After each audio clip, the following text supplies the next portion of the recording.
Coming up today, stocks finish lower. Are we heading into a bear market next year? China goes after Nvidia. Will Microsoft and Amazon copy MicroStrategy? Chinese stocks rip higher, and the bears are turning bullish and apologizing. As the Santa Claus rally already come and gone, let's have a good week, guys.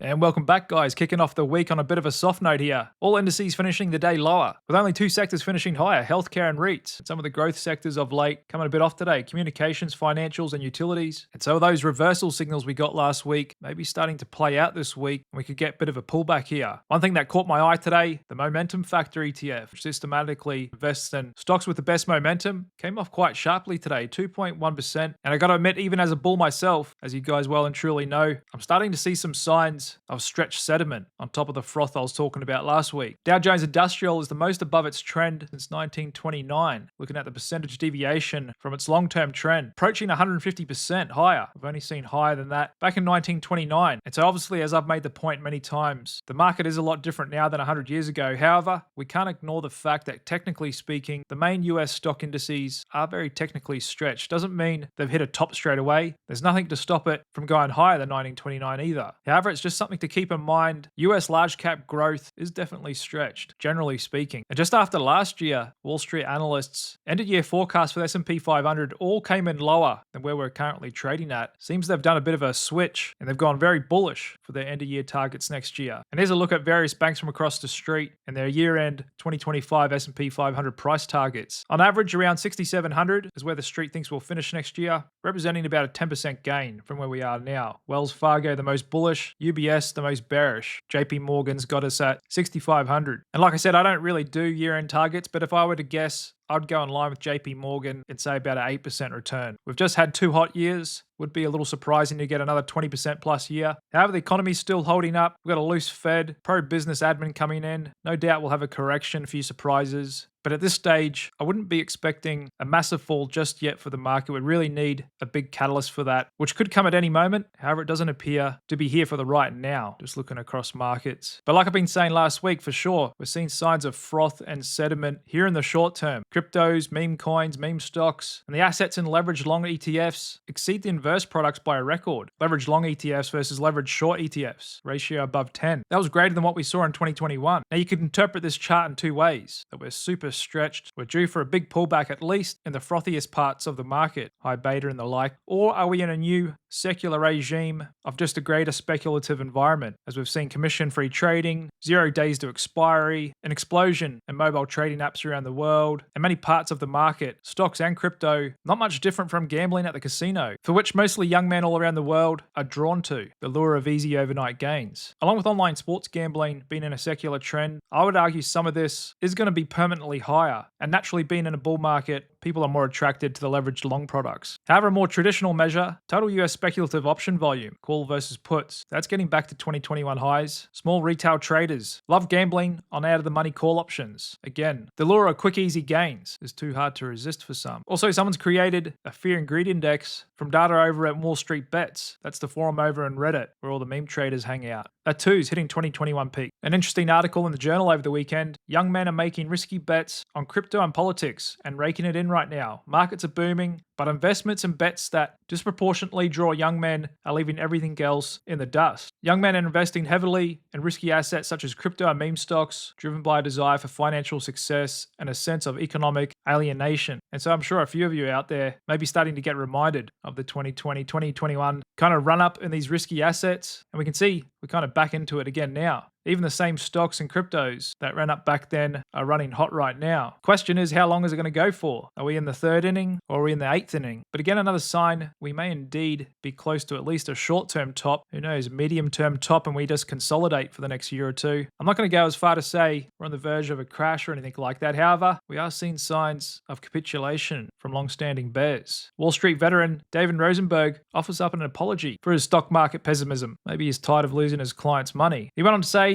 it's high time for me to stop pontificating on all the reasons why the US stock market is crazily overvalued and all the reasons to be bearish based on all the variables I've relied on in the past, from valuation to sentiment to overcrowded positioning. So what I'm going to start doing is assessing what it is the market is saying, because the market can certainly move to excesses in both directions and make faulty assumptions, but the market is not stupid. I mean, is he only figuring this out now after a life on the street? He should know. Don't fight the market, don't fight the Fed, don't fight the trend. Markets can do crazy things. Bubbles and crashes will always be part of the fabric of financial markets and society. They're actually a good thing. Bubbles help create new technology, allow entrepreneurs to take risks, innovate. Then the crashes wash out the excesses, the frauds and the clowns, and only the strongest are left standing, creates efficiency. And so that's the thing. A lot of people sit there hating on the bull market, hating on the bubble, like it should never be allowed to happen. However, I'd argue if we didn't allow the bubbles to happen, we might not have the internet the way we do today. A lot of the infrastructure for the internet was built in the mid-late 90s. Well, valuations for internet stocks were crazy. And that bubble did have real consequences for our lives with the internet. We got BCA research coming out today saying there are 3 reasons stocks are headed for a bear market in the first half of next year, pointing to risks from slowing consumer momentum, labor market softening, and high valuations. They recommend rotating out of stocks and into defensive play. Buying the dip after a 30% or greater fall. And so for sure, US stock indices are definitely technically stretched on a lot of valuation measures as well. They will likely top out at some point and underperform. However, nobody knows if it's going to be next month or not to potentially 2028, 2029. But for the here and now, we do have some risks. Once again, looks like China's biting back, maybe in a little bit of a preemptive strike to get ahead of some potential tariffs, flexing a little bit of their muscle they have over the most important semiconductor industry. With China probing Nvidia over potential antitrust violations, looking into their acquisition of Mellanox. And Chinese regulators actually gave them the green light to complete the deal back in 2020, but now they're saying, hang on, maybe we need to take a closer look at this. And I'd say it's not a coincidence. But just a week ago, the current US admin put on some fresh restrictions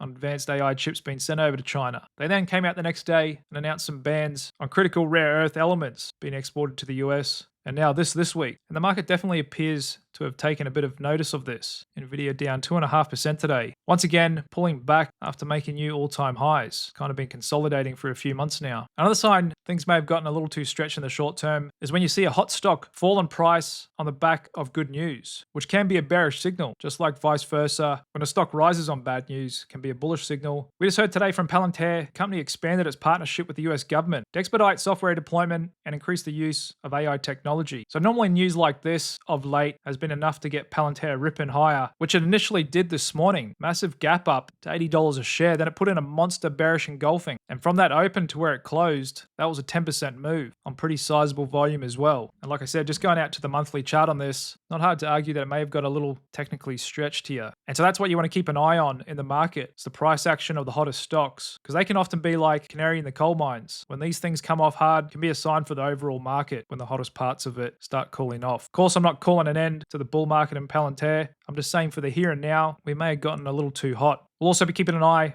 Another important stock doing really well of late, Tesla, with a lot of positive catalysts on the horizon for the stock, including plans to launch a new sub $30,000 electric vehicle, the Model Q, potentially in the first half of next year. Something the street's really been looking for is a cheap EV from Tesla to compete with those cheap EVs from China. And we've also been hearing reports that the Optimus bot could potentially be ready for sale late next year or early 2026. And it's easy to see how the market could get really excited with this. It's such a tangible product that pretty much has unlimited use cases, both personal and business. And so for sure, this is going to be a big driving catalyst for the stock going forward. Early this morning, it too, getting within a couple of points of all-time highs before doing a bit of a spinning doji candle here. And so Tesla too may have just had a bit of a hot run over the last couple of months and set to take a bit of a breather, pause and consolidation here. However, on the other hand, UBS is saying, just worry less and love the market. Why sky-high stock valuations are justified. They think those valuations are going to climb higher next year, and they're pointing to improved cash flows and lower discount rates. And so that'll be true. If the 10-year can stay under 450, that'll be good for stocks. And at the end of the day, mega cap tech keep growing their earnings at 20% plus year over year. And monetary policy is loose. There's no other big surprises. It'll be hard to see the stock market falling more than 20%. May get an intra-year 15% correction, especially if we run up hot in the short term. But to get something sizable and material, we really need a catalyst. And according to Tom Lee from Fundstrat, he thinks Trump's plans to keep Powell is a near-term positive. We're also got inflation due out this week, and they still think everything's pointing to the upside for the rest of the year. I think we'll finish at 6,300 on the S&P. And just looking at some data of how the S&P trades around elections, with down here being 0 days before and after the election, the vertical grey line inauguration later on in January. Here we are in the purple line. Like I said, we may have gotten a little ahead of our skis here, coming in hot, already trading up at the 10th percentile at this point of time before inauguration. But on average, we typically are higher when the new president's sworn in compared to the election day. Another thing I I'll be watching for next year is whether the IPO market comes back, the demand for fresh equity. We certainly have the ingredients for that now, with animal spirits running high. As the IPO market is still well off those 2021 highs, it's been relatively flat the last couple of years. We are starting to tick higher. Looking at some of the top 10 best performing IPO stocks this year, they have put in some pretty good returns. Unusual Machines, 118%. That's that drone maker. American Healthcare REIT, Z-Space, Law Holdings, Astera Labs, Landbridge Company. Reddit's still really hot, along with Robinhood doing pretty well this year. And the nuclear trade, Nano Nuclear Energy, best performing IPO, up 525% since May. And so this euphoria and bull market could very well run until we get the next surprise, which typically happens every couple of years. Looking back in history, whenever the VIX has peaked above 40. From the Asian crisis in 97, long-term capital management, the GFC, European debt, Volmageddon, and that brief one this year, the yen carry trade, which pretty much only knocked the bull market over for a day in Tokyo, as the dip was bought as soon as trading opened in New York later that night. It was really just overnight in futures. And on market open, we got that crazy VIX spike. And before that, it was a bit over 4 years in COVID. And so for the here and now, the only real risk I see of knocking the market over 10, 15%, maybe 20% is a real nasty trade war. We are seeing China bite back, maybe doing a few things to potentially get ahead of these tariffs, which I'll talk about more in a minute. But CEOs are starting to talk about it a bit more on their conference calls. Share management teams mentioning tariffs starting to climb again. But for the here and now, the economy overall is still holding up. Looking at market implied recession probabilities, still very low here. And that's why I say sometimes it can be too much of a good thing, because everyone can see that. Get a big pile on, things get too frothy, and we have a big correction for none other reason than it being technical, even though the fundamentals are good. And that's the thing, when everything's pointing up, sometimes things can just go absolutely vertical. Got the most pro-crypto US government set to take office next month, with a new team stacked full of crypto bulls. So it's been no surprise to see Bitcoin run since the election. That's what we had forecast here at Click Capital, kind of played out like a textbook. But the question is, where to now? And so we could be at a bit of a fork in the road. Is corporate America and some of the biggest, most influential names and companies, are they going to copy MicroStrategy's nifty little trick of issuing convertible bonds and then play on that all into Bitcoin? We got some Microsoft and Amazon shareholders pressuring them to do that, including MicroStrategy CEO Michael Saylor, who said that Microsoft could add as much as $4.9 trillion to its market value, or $584 a share over the next decade, by buying Bitcoin. He thinks that's an easy trade. So instead of Microsoft spending those billions of dollars on more research and development, innovation, technology, creating new jobs, he thinks they should just plow it into Bitcoin instead, because more people are likely to buy it after them. In fact, he's taken it a step further, and this guy is so great for content. He's like the gift that keeps on giving. But he's telling the US government, dump your gold, sell all the US gold and buy Bitcoin, then the trade is free. You will demonetize the entire gold asset class, and our enemies hold gold in their banks, so their assets would go to zero. Our assets would go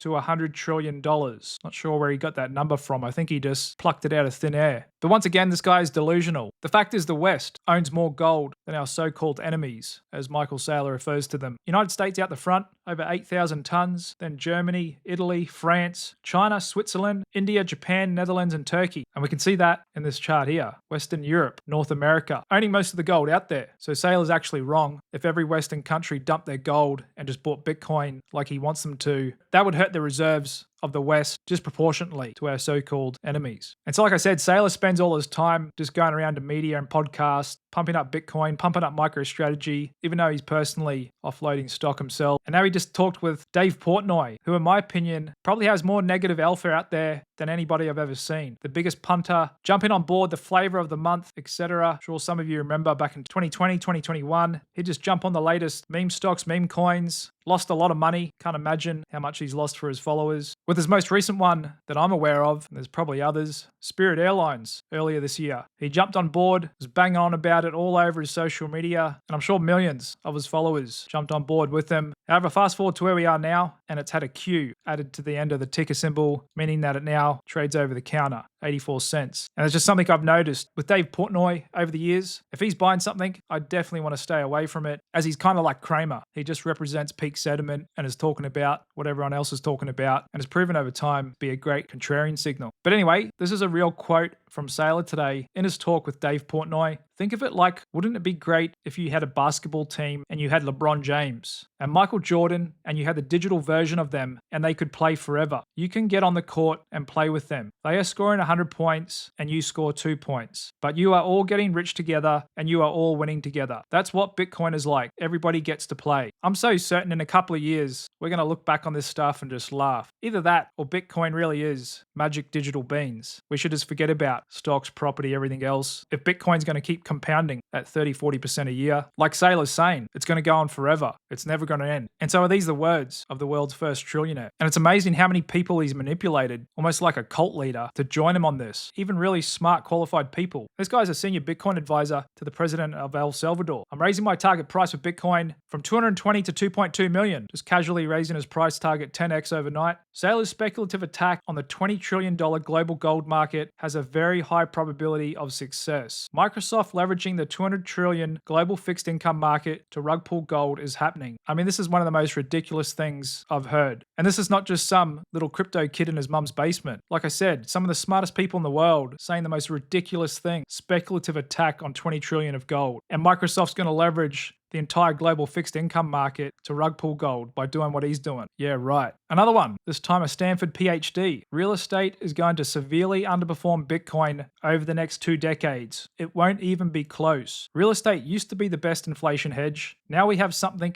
infinitely better. No real estate taxes, no tenants, no maintenance, can be sold in seconds. Smart people will rent their entire lives. The idea of buying a house will be for losers. There'll be no need for it. You will save your money in Bitcoin, not real estate. This is a pivotal tech moment that is going to define the class structure of this country. Again, in my opinion, these guys are delusional. You can't live inside of Bitcoin. It doesn't provide a roof over your head. You can't rent out your Bitcoin. It's just a digital coin that people buy because other people are buying. That's pretty much it. And once again, it's peeling back off this $100,000 level, just going down to a 5-minute chart, getting this weird price action every time it goes above 100, which again, to my eye, looks potentially like some whales offloading, but then the dip's getting bought. And every time we're getting these little rug pulls, so many leveraged crypto traders are getting liquidated. We just heard that tonight, almost $1 billion liquidated from crypto. And there's a look at the top 10 holders of Bitcoin now. Like I said, the top holders of Bitcoin is Wall Street. It's absolutely comical, in my opinion, that cryptocurrency, whole thing started so you could keep your currency encrypted, decentralized, away from the Wall Street banks. It's now Wall Street, the biggest owners of them, the biggest custodians of them. Again, it's absolutely hilarious. And there's Satoshi, who hasn't sold any coins, whether he's still alive or not, or whether this was secretly some sort of underground US project to begin with, maybe to deal with US debt or something, who knows. Then we've got Binance, MicroStrategy now with over 400,000 coins, the US and Chinese government, who have pretty much all of their Bitcoin from confiscating it from criminals, another couple exchanges, and then Robinhood as well. And so if Satoshi was a real person and just reading his Bitcoin paper, I'm pretty sure this is not when he envisioned 15 years ago who would be owning Bitcoin. He wanted it to be a anti-fiat, decentralized currency as a form of money. And now the system itself, literally Wall Street, are the biggest custodians of the so-called anti-fiat currency. We've got former Treasury Secretary Larry Summers saying a national Bitcoin reserve would be crazy. He said there's no reason to do that other than to pander to generous special interest campaign contributors. However, a national Bitcoin reserve could very well happen. There's already legislation being created. Got Wyoming Senator Cynthia Lummis trying to push it through, and she too thinks the government should sell some of their gold to buy Bitcoin. So it very well could happen, and this could very well drive Bitcoin to above 200,000, and who knows, even $1 million a coin. But just because the US government's behind it doesn't mean it can't have a monster crash at some point. And as a trader, there are ways to play this. Something I've been talking about the last couple of weeks, the spread between Bitcoin and MicroStrategy is looking to have found a bottom on the 21st of November, with the spread just closing above the 50-day VWAP for the first time in months. That's long Bitcoin, short MicroStrategy, which when Bitcoin does correct or have another bear market, remember it's bear markets, looking back in history, it's fallen between 70 and 90%. I'm pretty sure MicroStrategy, which is more levered to the gills with Bitcoin now than ever before, will be taken out in the next Bitcoin bear market, even though Bitcoin could very well be around for 100 years. I think Saylor's reached the level of delusion, and most of the time when that happens to somebody, they're on the verge of a crash. But anyway, like I said, very entertaining stuff at the least. He does make for good content. But just moving on to another hot part of the market, quantum computing. And we just heard from the CEO of Google today, Sundar Pichai, introducing Willow, our new state-of-the-art quantum computing chip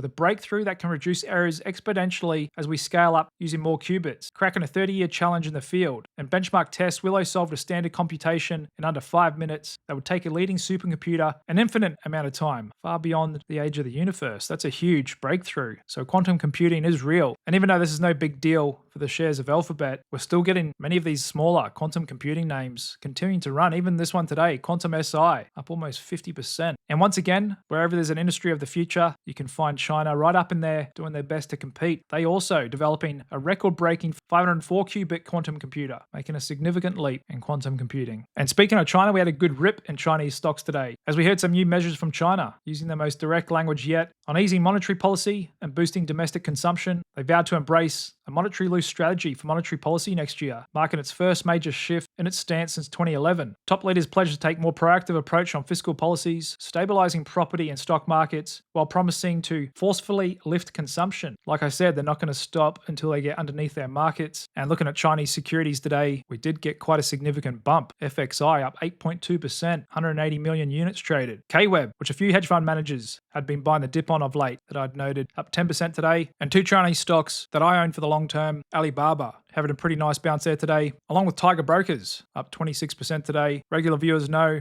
I was adding to my long-term position in the low sixes, and after earnings as well, in the fives. I was hoping it got down into the fours to buy even more. But like I said, really volatile stock, but I like to take advantage of that volatility to buy the dip and add to my long-term position. But pessimism is still rife on Chinese shares. Article on Barron's today. Chinese stocks jump on stimulus hopes. Investors should be wary. And I think Chinese stocks make for great diversification, especially for portfolios with US stocks, which most of us actually have. United States and China are the two largest economies in the world, and they've been on kind of different paths these last couple of years, like a K-shape. US stocks screaming to the moon, and Chinese stocks being hammered. Very well could see a closing of that divergence over the coming years. But don't get me mistaken, they do have their issues. The economy hasn't had a good bounce yet, still actually got deflation risks, and I'd say they're doing this measure, along with biting back with that rare earth elements curb and coming after Nvidia, trying to get ahead of some potential tariffs, letting the new admin know, hey, we're not just going to stand there and take it. So they most likely are going to come back with something big on tariffs. We just don't know what yet. The worst thing they could do is a full-on blockade of Taiwan, which I don't think they'll do. That's more of a tail risk. So we'll just have to wait until the official announcement on what Chinese tariffs are going to be. So moving on, commodities, got a little bump up in crude.